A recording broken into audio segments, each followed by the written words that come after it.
Бүгінгі сабағымызға қош келдіңдер. Сабағымыздың алдында балалар, біз топқа бөлініп алайық.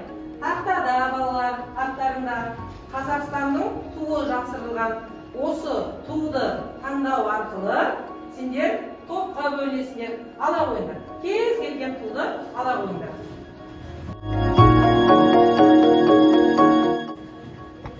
Алдыңдарда балалар, енді қарасаңдар, бұл тудың артында Қазақстанның 3 бөлігіндегі қалалар жазылған. Дұрыс па? Солтүстік қаланы таңдаған оқушылар алғырлар тобына келіңдер. Оңтүстікті таңдаған оқушылар бүлдірдер тобына келіңдер. Батысты таңдаған оқушылар аққырлар тобына. Қараңдар ма? Қараңдар ма?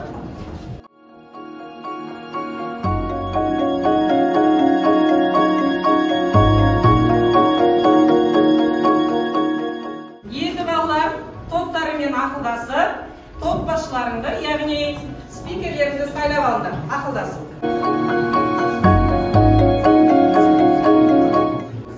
Кәнекей, алғырлар тобы, дайын болды ма? Қайда болыңыздар? Біз топпен ақылдаса келе топбашыны Орал Гаухар деп сайладық. Жақсы. Біз топпен ақылдаса келе топбашыны Дәулет Башын деп сайладық. Біз тобымызбен ақылдаса келе топбашымызды Сүлеймен Данагүл деп сайладық. Өте жақсы балалар. Жақсы балалар.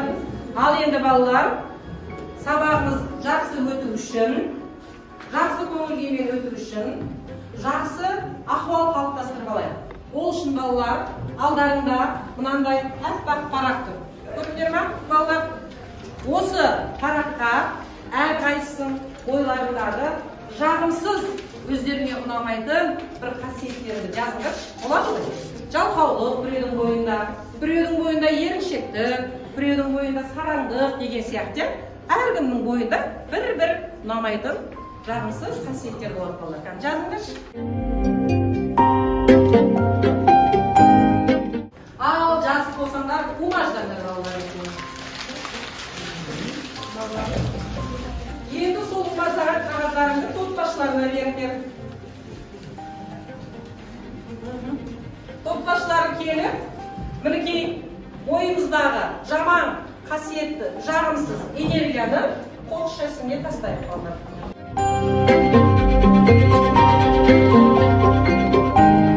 Сабағымыздың бүгінгі жоспары Блум таксономиясының 6 бағыты бойынша, түрі бойынша өтіледі. Білу, түсіну, қолдану, талдау, жинақтау және бағалау. Бүгінгі сабақта сендер бағаланасыңдар. Топ басшыларына мынандай бағалау қарап келеді. 6 бөлім жасаған. Топ басшылары топтарындағы оқушылардың атын жазып, осыдан 10 баллық жүйе бойынша бағалап, сабақтың соңында нақты бағаларын шығып, сол бағаларын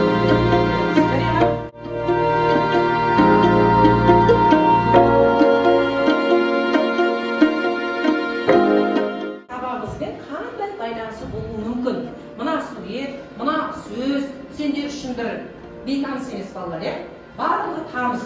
Көріп жүрсіңдер осы суретті, бірақ осының мән мағынасы бар екен. Қандай ой салып тұр бүгін сендерге? Суретте берілген көк ту мен тәуелсіздік сөзі мемлекетіміздің біртұтастығы мен егемен еркін ел екендігін білдіреді. Атада келе жатқан ол жеңістің жемісі. Желтоқсанның жел мен ызғарына қарсы тұрған жастардың жалынды рухы мен ерліктерінің арқасында шаңырағы биік керегес кең мемлекет болдық. Тәуелсіздік, бабалар армандаған алып жеңіс. Тәуелсіздік жолында кеудесін оққа тосқан қазақ азаматтары мен азаматшалары бар екені бәрімізге мәлім. Бүгінде Қазақстан тәуелсіздік бесігінде тербелгелі 30 жыл.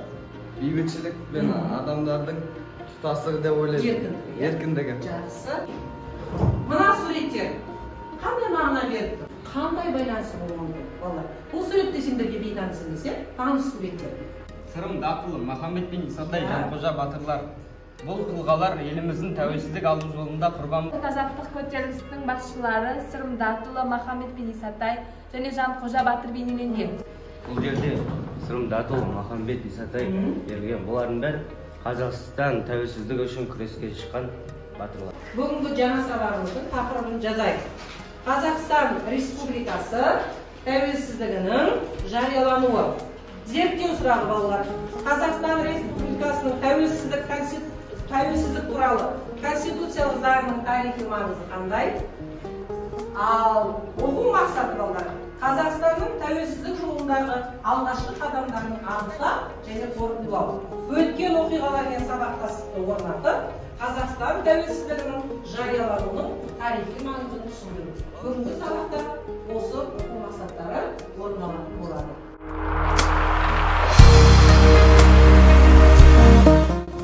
Енді балалар қараңдар, біз жаңа сабағымызды мына бейнебаяннан анықтап көріп түсіндіріп. Тамыз бүлігі қандай оқиға? Тамыз бүлігінен кейін КСРОда қандай өзгерістер орын алды? КСРО ыдырағаннан кейін саяси жағдай қалай өзгерді? Қазақстан тәуелсіздік алу жолында қандай қадамдар жасады? Қазақстан Республикасының мемлекеттік тәуелсіздігі туралы конституциялық заң қашан қабылданды? Осы сұрақтарға жауап берейік. Жаңа сабақты көріп, ой түйіп, түсіндіңдер. Және біз бұның алдында 2 сабақ арналған, 1 сабақ өткенбіз.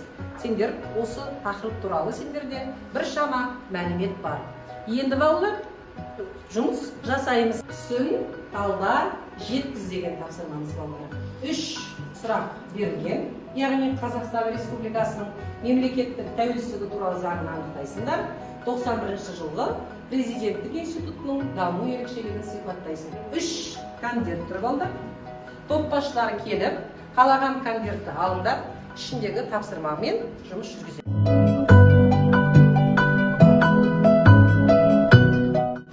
Топпен жұмыс жасайды. Алдырлар тобы. Қандай сұрақ сендерге? Алдырлар тобы. Қазақстан Республикасының мемлекеттік тәуелсіздігі туралы заңы, оның 9 бабын айту берілді. 1-нен 3-ші тараулары. Қазақстан Республикасының мемлекеттік тәуелсіздігі туралы заңы 4-ші және 7-ші тараулары. Жақсы.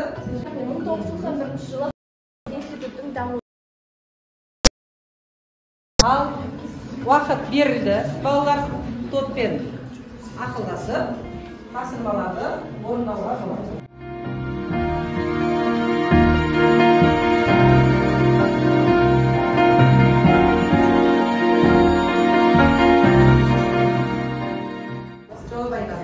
Қазақстан Республикасының мемлекеттік тәуелсіздігі туралы заңы 11-ші бап. Жер және оның қойнауы, су, әуе кеңістігі, өсімдіктер мен жануарлар дүниесі, ғылыми техникалық потенциал Қазақстан Республикасының негізін құрай отырып, соның меншігінде болады.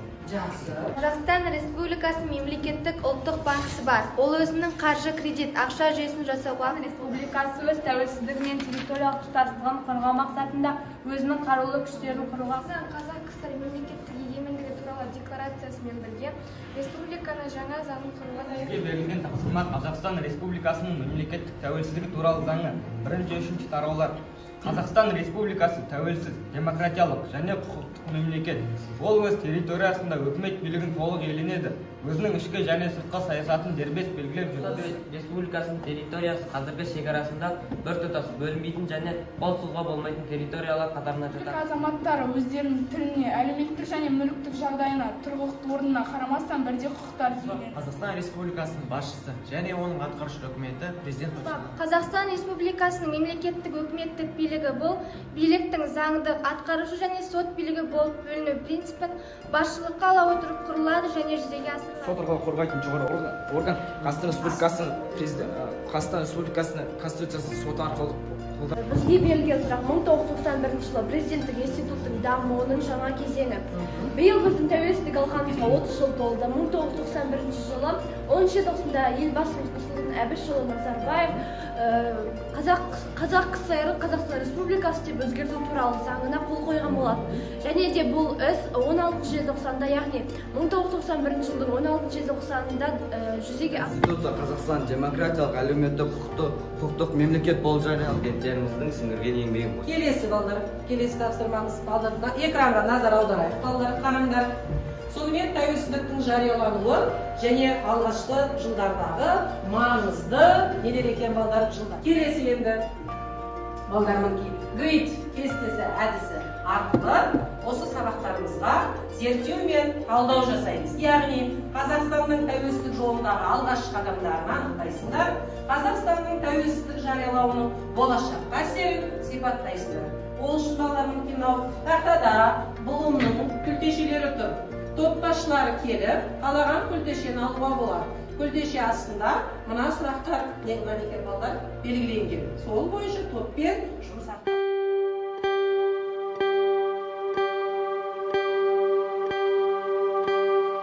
Алғырлар тобы.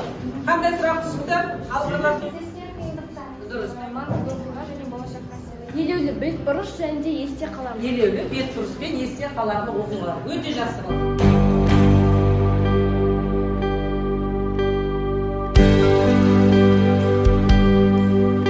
Жолындағы елеулі бетбұрыстар. Қазақстанның тарихының түбі терең, түп тамырымен баяғы ғасырларға тіреледі. Сол ұзақ жылдың бастауы 1916 жылы бастау алады. Бұл жылы қазақ халқы Ресейге қарсы ұлт-азаттық көтеріліс ашады. 1909 жылы ең алғаш қоян қазақ атты бостандықты, тәуелсіздікті аңсайтын жайлы жыр. Тәуелсіз елу бұл Қазақстан халқына көптеген қиыншылықтар әкелді. Қазақ зиялылары мен ұлы тұлғалары қазақ тәуелсіздік алуына қыршығынан айырылды. Біз 1986 жылы орын алған желтоқсан оқиғасын айтамыз. Бұл желтоқсан оқиғасының басталу себебі билікке қазақтар танымайтын, білмейтін Колбиннің келуі бұл қазақтардың ашуына. Келесі балалар, қараңызшы балалар. Интерпретация. Тәуелсіз мемлекеттің белгілері қандай? Енді балалар бұл постермен жұмыс. Мен 3 қатарға мынандай парақ беремін. Осыған балалар, осы тәуелсіздіктің белгілері туралы жасаңдар. Олар қай уақыт берілді.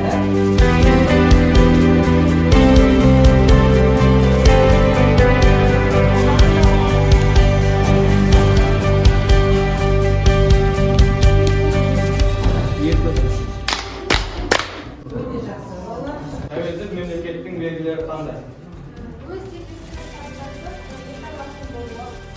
Тәуелсіз мемлекеттің белгілері. Айқындалған шекарасы бар. Халық үлесі бар. Мемлекеттік тілі бар. Конституциясы бар.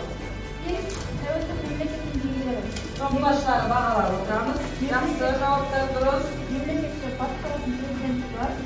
Және заңы мен күштері бар. Және білім жүйесі. Жақсы. Келесі мінекей балалар. Шекарасы бар, белгілі аумағы бар, әнұраны бар деген. Осының барлығы сендер мына постерге белгіленген. Өте тамаша. Хронологиялық шеңбер.